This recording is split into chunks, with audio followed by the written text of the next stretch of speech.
Hi there, very happy to see you on our channel again. Today we're bringing you a piece of breaking news from a royal expert. Prince Harry regret, the real reason why Prince Charles is the key to Prince Harry's return. Prince Harry decided to forge his own path and leave the royal family earlier this year. But could he return if he wanted to? Prince Harry's decision to leave the royal family reportedly left Prince Charles floored. Prince Charles is said to have had a complicated and complex relationship with his sons. But is the unbreakable bond between the father and son the real reason why he will always be able to return to work in the royal family?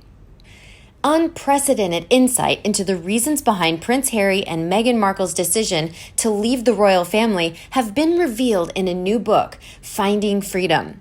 Finding Freedom is being serialized in the Times, and it has claimed that the Sussexes and Cambridges were barely speaking by March.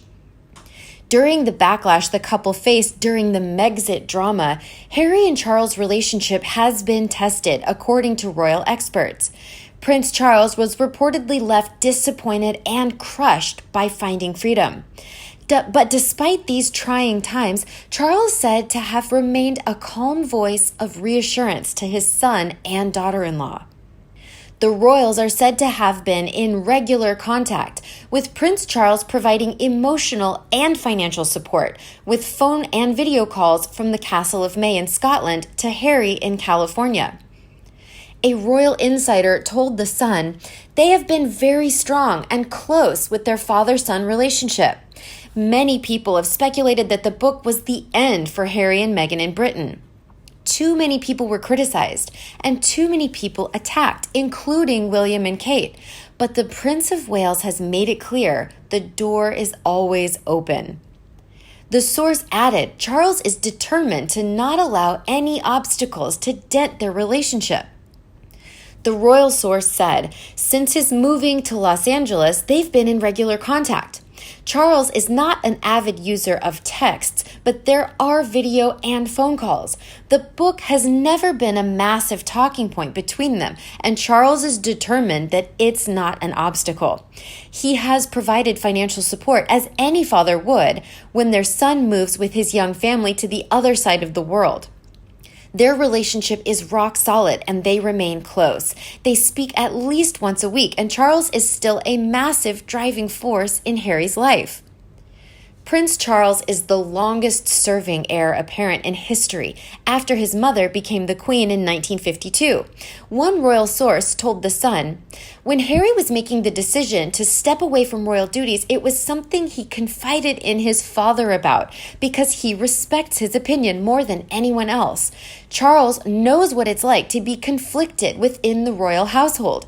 Harry has always been his own man and will do what he thinks is right. Many royal experts have claimed the Duke of Sussex regrets his decision to step back from the royal family. However, Express.co.uk spoke to body language expert and energy reader Alison Ward about Prince Harry and his feelings about the couple's royal exit. Having studied recent speeches made by Harry, she says, Harry simply can't be in a place or establishment that doesn't allow him to be free, with an opinion and a task at hand, that of highlighting racism and other areas of ignorance and hate. His mother would be proud, she said. Like Harry, she was not able to fit into an establishment that didn't speak of these things, a place where she was told what to say. She added, by Harry leaving the royal family and the UK, he is now free to do what his soul is meant to do, be the voice that Diana was not able to be. Do you suppose that Prince Harry and Meghan plan to leave the royal family for good? For reasons I suspect most people, including me, don't understand. Along comes Harry, single and looking for a wife, rich, very famous family. lives in palaces and castles in the lap of luxury, travels all over the world, is fun and entertaining, if a little intellectually challenged. He's an outdoorsy type of person, a great horse rider, good at practical things, and very, very good with people of all ages. He has also, up until now, used his talents to best effect in initiating the Invictus Games and Sentebale, a charity that looks after the health and well-being of children in Lesotho and Botswana who were affected by HIV.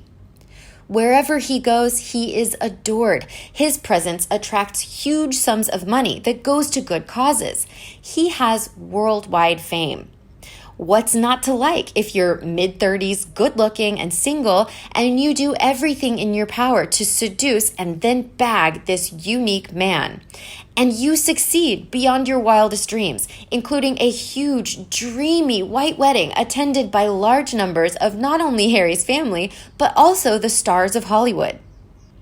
The world was Meghan's for the taking. But once the wedding was over, I suspect she soon came to realize it was no longer all about her. Meghan wasn't the star of the show anymore. Yes, she was famous beyond her wildest dreams, but she wasn't the true star. That was reserved, quite rightly, for Harry's 94-year-old grandmother, the Queen.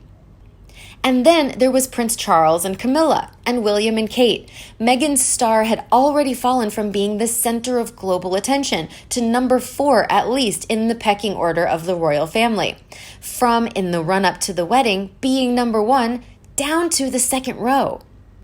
Had Meghan even half the brain she's supposed to have? Had she any of the self-awareness at all? She would have realized she could still be number 1, the most popular member in the RF, the one who commanded the largest audiences in the way that Princess Diana did. It's not about the position you are within the royal hierarchy as you walk in a family group down the aisle of a church. It's not about whether you sit or stand behind other members of the royal family on the balcony of Buckingham Palace. It's about the affection in which you're held by the people. Princess Diana was adored. She developed true star quality and style right up until the end when she was no longer Her Royal Highness because she understood how the system worked. She also, at every opportunity, used her power to good effect. Remember her campaign against landmines? But Meghan, it appears she wanted all the trappings, but none of the work that went into being a member of the royal family. She wanted the tiaras, she wanted the opening nights, meeting the rich and famous, but apparently appearing beside the great unwashed masses was not worthy of her new role as a princess. In fact, she wanted to be Cinderella, but life isn't a fairy tale, and as the saying goes, there's no such thing as a free lunch. If she was in the royal family, she had to work and work hard. She also needed to apply herself to finding out more about the UK and the people who live there, learning the history of her new husband's country. Yes, even the history of the British Empire and, dare I say it, the slave trade, and William Wilberforce's successful campaign to abolish slavery altogether. But that wasn't Meghan's style. Learning about the UK involved work and application. It also required her to listen and ask questions. But she doesn't appear to listen to anyone but her inner self. And I've not heard her ask any questions that would give her greater insight into the psyche of the British people. Put plainly, she was out of her depth almost immediately after the wedding was over. And unlike learning her parts in Suits, this was just something she couldn't hack. Unfamiliar territory. No longer the center of attention, as she had been in the run-up to the wedding. She rapidly became, as she herself described it, a civil servant in a tiara. And this wasn't what she thought she was buying into as Harry's wife. She couldn't hack it in the UK. Then with her new life and her prince as a husband, she'd take Hollywood and the US by storm. People would be falling over themselves to have the presence of this star couple at their gatherings. They would make zillions of dollars and be free of the confines and restrictions of the British royal family. You may ask why Harry and Meghan left the royal family to begin with. I think it was a knee-jerk reaction to Meghan's feelings of deflation. The wedding had given her a taste of complete control, complete domination, and world fame. The reality of married life within the royal family was a huge letdown. Then her erratic behavior led to rumors and derogatory media reports, and it all got to be too much for her. Since Harry has never had to pay his own way, I doubt he fully understood how he could earn money. Meghan thought Hollywood producers would be beating a path to their door, wanting her acting talents to shine across the big screen in blockbuster movies. Bring it on.